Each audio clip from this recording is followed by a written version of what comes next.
Hello, Barry Anderson here from Trade Ideas with the stock of the day. And actually, I got a couple of them, but this is the one from the AI ENVB.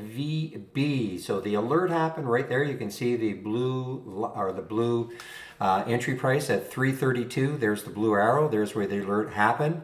From there, it went all the way up to 360 before it pulled back. So you could have taken some out here. You could have taken it all out here, really.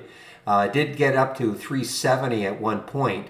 But, you know, going from 332 straight up to 360, that is a tremendous run in the first 15 minutes. So that is certainly one of the stocks of the day. And the other one has to be Gevo. This came from my option scanner.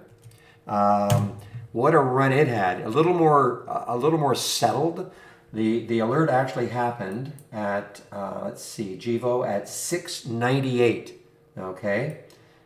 From my option scanner, just quickly showing you this. This is one of the scans I'm sharing at 698. Okay, Gevo had some news this morning, so at 698 it was right there. Sorry, right up here, and it ran until it really pulled back all the way up to 807. Again, great percentage move, and I mean a little bit choppy. Had a topping tail here and a bottoming tail there in the 15, but overall it was pretty smooth up until finally now some profit taking happening.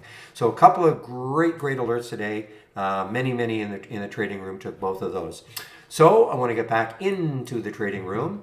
There is the link to the room, and I'll open the room tomorrow at 9 o'clock Eastern Time. Hope everybody has a great evening, and we'll see you in the room tomorrow. Bye-bye.